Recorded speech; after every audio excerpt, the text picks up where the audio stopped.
সকালবেলা ঘুম থেকে উঠে আমি সোজা ভগবানের কাছে যাই, ভগবানকে ঘুম থেকে তুলে দেওয়ার জন্য আর ভগবানের মুখটা দেখার জন্য।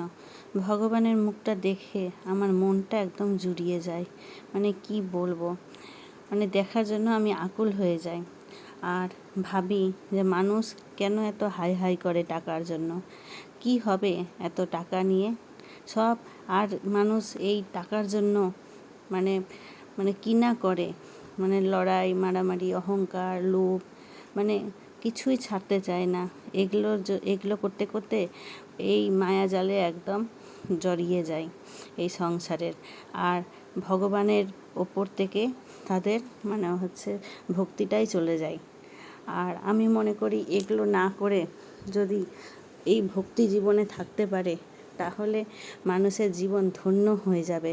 কারণ জীবন একটাই, আজ আছে কাল নেই। এই সব সম্পত্তি টাকা পয়সা এগুলো রেখে কি হবে? আমরা তো কিছুই সাথে করে নিয়ে যেতে পারবো না, সবই তো ছেড়ে একদিন চলে যেতে হবে। তাই জন্য যদি আমরা ভগবানের শরণে থাকতে পারি তাহলে আমাদের জীবনটা ধন্য হয়ে যাবে। আর শেষ জীবনে ভগবানই আমাদের সাথে থাকবে, আর কিন্তু কেউ থাকবে না। একা এসেছি একাই যেতে হবে, কিন্তু সেটা কেউ বুঝে না। সবাই ভাবে যে বললে গেলে যে এগুলো মনে হয় জ্ঞান দিচ্ছে, এই ভক্তি হয়ে গেছে তাই জন্য।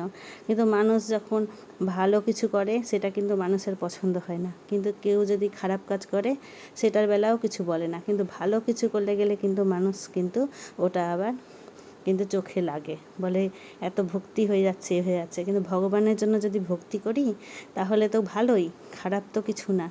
এই দেখুন আমি রান্না করতে চলে আসলাম, দুপুরবেলা রান্না করছি, এদিকে ভাত বসিয়ে দিয়েছি। প্রত্যেক দিনের নিত্য কাজ যেটা আর কি করতে হয় সেটা করতে হচ্ছে।